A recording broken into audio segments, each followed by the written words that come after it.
Le Conseil des gouverneurs de l'Académie des arts et sciences du cinéma s'est réuni mardi et a voté l'expulsion de l'acteur Bill Cosby et du réalisateur Roman Polanski de ses membres, en accord avec ces nouvelles normes de bonne conduite, explique le communiqué de l'Académie. Le Conseil continue à encourager des normes éthiques qui exigent que ses membres se conforment à ces valeurs de respect de la dignité humaine, ajoute-t-il, après avoir promulgué un nouveau code de conduite en décembre destiné à limiter le harcèlement dans l'industrie du cinéma. Bill Cosby, 80 ans, fut une personnalité adorée des Américains et du public mondial pour son personnage de père idéal dans la série Cosby Show. Il a été jugé coupable jeudi dernier d'agression sexuelle en 2004 sur l'ancienne basketteuse Andrea Constant. Il encourt jusqu'à 30 ans de prison et devrait connaître sa sentence d'ici 3 mois.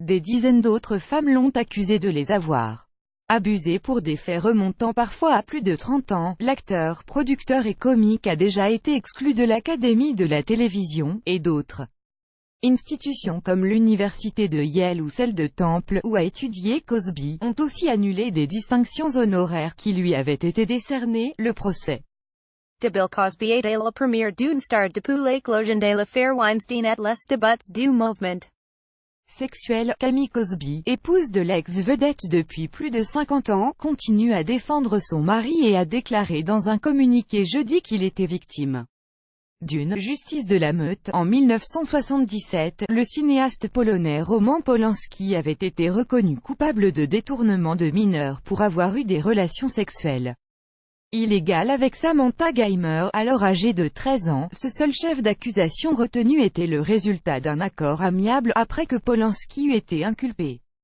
initialement de chefs d'accusation plus graves, notamment viol d'une adolescente de 13 ans sous l'influence de stupéfiants. Des hypocrites. Il a fui les États-Unis à la suite d'un changement de position du juge qui risquait de le condamner à une peine bien plus lourde que prévu.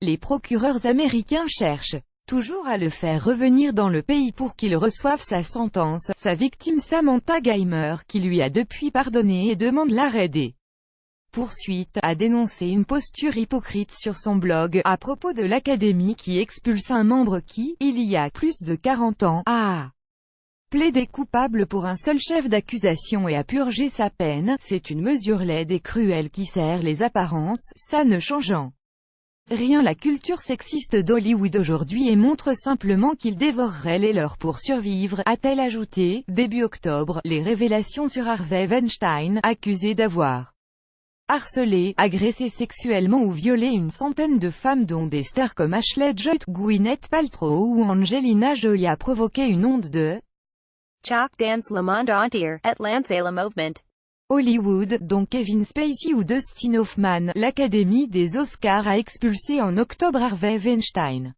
Avant lui, seul un autre membre de l'institution avait été exclu, pour avoir diffusé sans autorisation des DVD de films nommés aux Oscars. Beaucoup d'internautes déploraient sur Twitter qu'il eût fallu 40 ans à l'Académie pour exclure Polanski. Le président de l'Académie lui-même, John Bailey, a fait l'objet d'accusations de harcèlement sexuel mais a été blanchi lors d'une enquête interne. Il avait affirmé avec force lors d'un déjeuner avec les nommés aux Oscars en février que l'Académie se réinventait et qu'Hollywood était en train d'enfoncer dans l'oubli à coups de marteau-piqueur le lit fossilisé de beaucoup de ses pires abus.